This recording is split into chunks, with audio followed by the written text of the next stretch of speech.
You know, because anybody that hung around with me, they was off, a little weird, supposedly. So we started our own fraternity.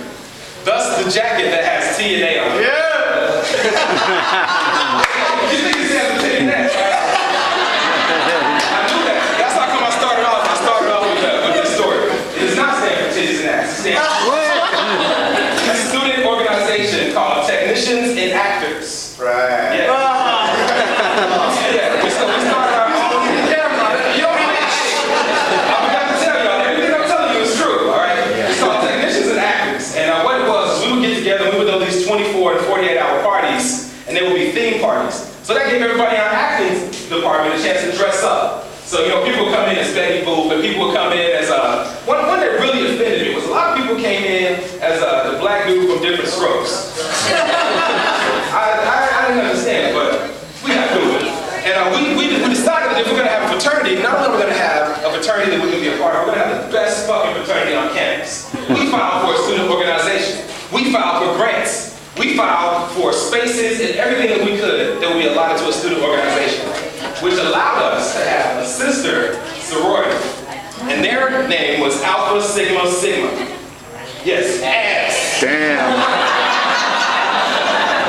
All over campus we had girls wearing ass on their shirt.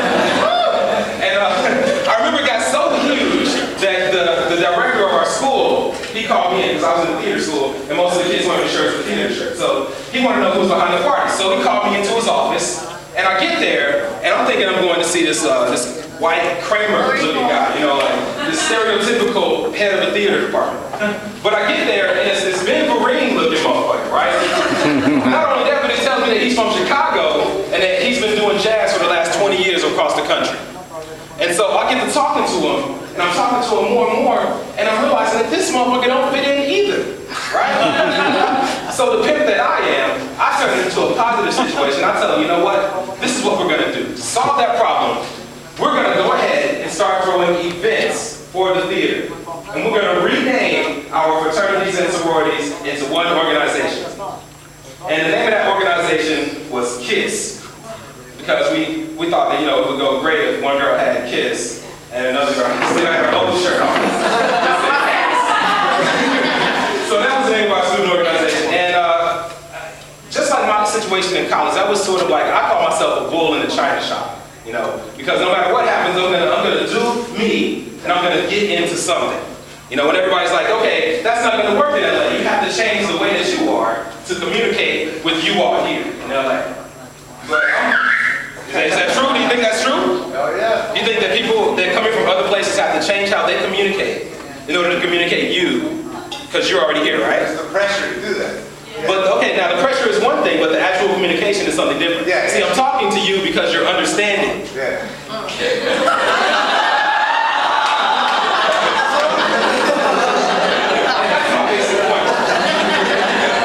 So when I go to auditions, because I'm an actor and a comic and I do my thing. So when I go to auditions, I sit there and I don't just read the lines or do anything. I'm trying to find out as much information about everything as I can. You know what I'm saying? So I'm asking everybody here, where are you from? What do you do? How did you get here? Here's your agent. And everybody's like, that's not going to get you anywhere. But at the end of the day, I got to be me, right? So here in Hollywood or in LA, I like to call all of LA Hollywood because all of y'all are stars. You know what I'm saying? It's some of the most beautiful people I've ever seen in my life. Even the fat girls got it going on. I'm not going to do it. I'm not going to do it. Okay? But you know what? I run into a lot of lesbians out here, which is cool. I have a friend that's a lesbian. And I was telling her about my bull in the china shop situation, and she was like, it sounds like you're just depressed. It sounds like you need something to get you back on your feet, you know? And she was talking about her bouts with depression. And she was telling me that they came up with a pill for depressed lesbians. It's called tridecafene. Yeah. And believe me, when she started taking the pill, tridecafene, her life got back on track.